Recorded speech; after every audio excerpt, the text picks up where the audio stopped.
નમસ્કાર મિત્રો, આજે તારીખ 10/10/2025 ભીષ્મા સીટ વતી હું રાયભણભાઈ મેણી આપ સૌનું હાર્દિક સ્વાગત કરું છું।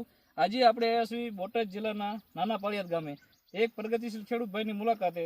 તો તેમની આપણે તેમના મુખેથી સાંભળવી। રામ રામ ભાઈ। રામ। તમારું નામ?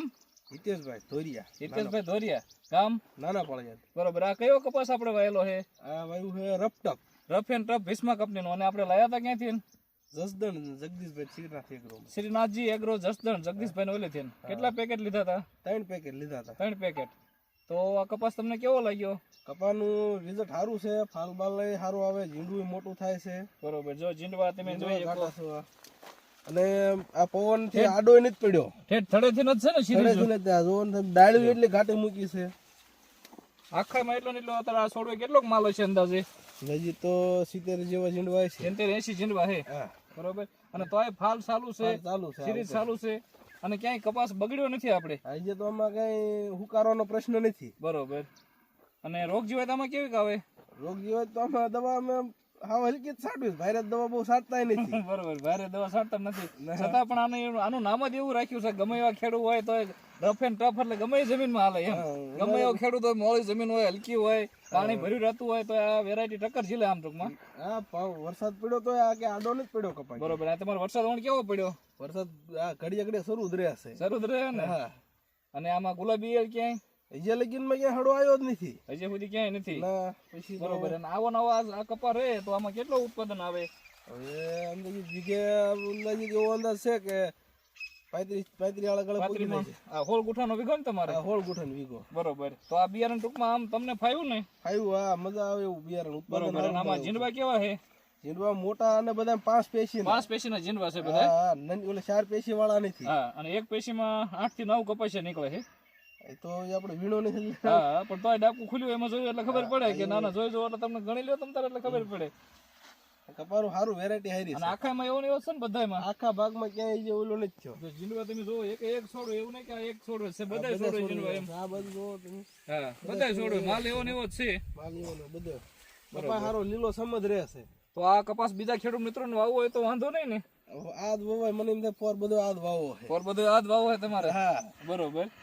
કાંઈ વાંધો નહીં, તો તમે પણ આપણે પાછા કપાસ વીણી લેવી, અને કુલ કેટલો ઉતરે એ જણાવજો કે વીઘે કેટલા મણ થયો એ। બરોબર। અને પછી પાછા આપણે મળશું દિવાળી પછી। અને બીજા ખેડૂત મિત્રોને તો તમને કપાસ સારો લાગે, સારો ઉતરે બધી રીતે, તો બીજા ખેડૂત મિત્રોને ભલામણ કરજો, કહેવાનું હોય એટલે। બરોબર। અને આપણે આ ભીષ્મા સીટ ચેનલ છે, એમાં બધા વિડીયો આવે, જોતા રહીજો। ખૂબ ખૂબ આભાર, ધન્યવાદ।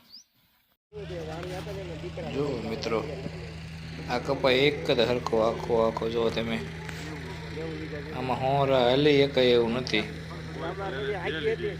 જો અત્યારે આપણે હાલીને હોરા જઈ રહ્યા છીએ,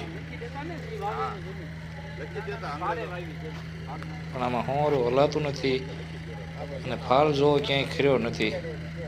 જે ગુલાબી ફૂલ કેટલા દેખાય છે, અને માલ એટલો જોવો તમે, થડેથી માલ છે, જોઈ લ્યો।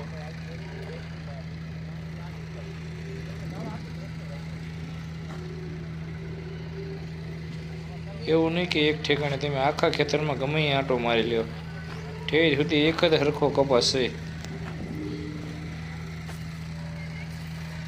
જો દેખાય છે ને?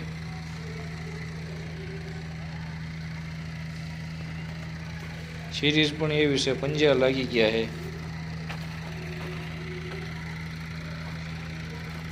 અગર આ વર્ષે વરસાદ એટલો પડ્યો એટલે લગભગ કપાસ બગડી ગયા છે।